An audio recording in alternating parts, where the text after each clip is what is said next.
I would like to introduce John Farris, poet extraordinaire, who will be reading some of his work for us. Please welcome him.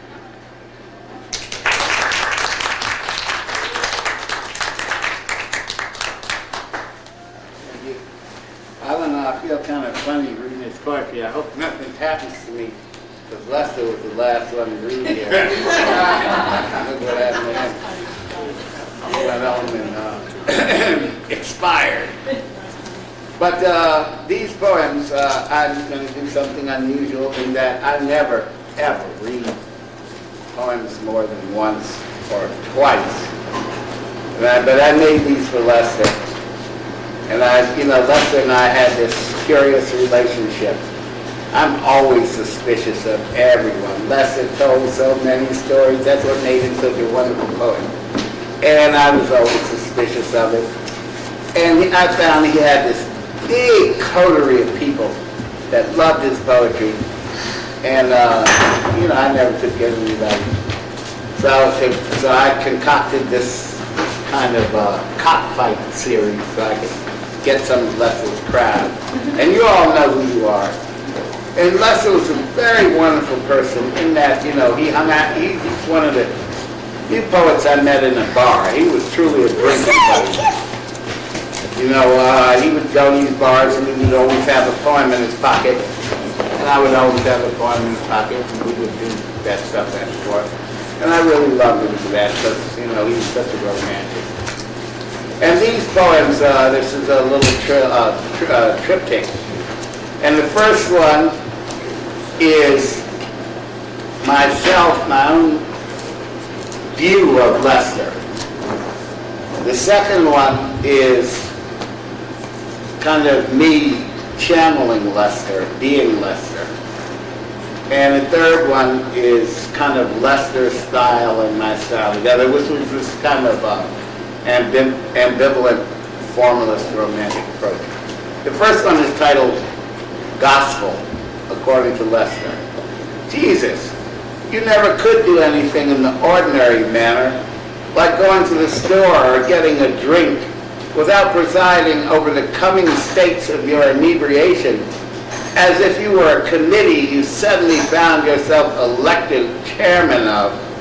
The Quick Get You a Drink Committee, formed solely for your entertainment and charged with your ebullience. Amazing how solemnly you discharged your sworn duty, the conspiratorial wink, the invitation to your confidence. You had to walk on water every time it rained. This is titled Threnody for Lester. Threnody is a dirge, a funeral dirge song. Threnody for a Lester, which is a reference to Lester Young and Lester Afflick. But Lester Afflick in particular. It was melancholy, morose, mourning, not much light to begin with, not much of much anyway. Downstairs, much bluster about nothing. That kind of bluster, the wind shebang, a whole bag slung there, over the shoulder like a bad shot, a whistling, missing everything, and still smug. These people, down the road a bit, singing and unsung, a shrieking dissonance like the high cree-cree of a hawk.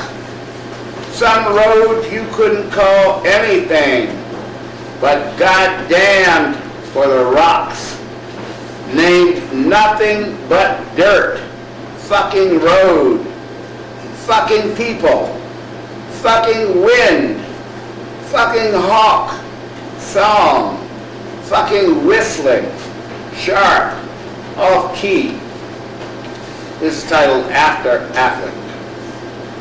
In the end, it was lust, pure lust. The finest grain of malt was what made him do it. The not quite fulfilled because there was so much to be desired there. The almost got it last night again, to hear him tell it, man.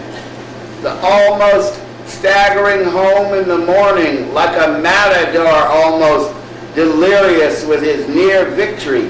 The howl about it still ringing through the not quite deserted streets like a bell clapper. The bull, man.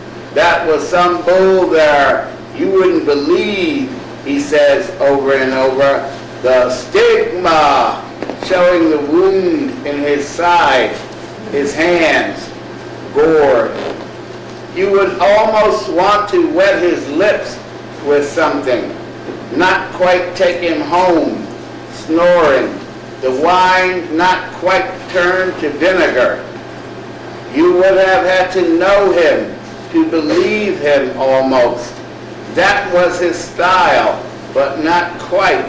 The almost bloody sun, the not quite bloody morning after. Thank you.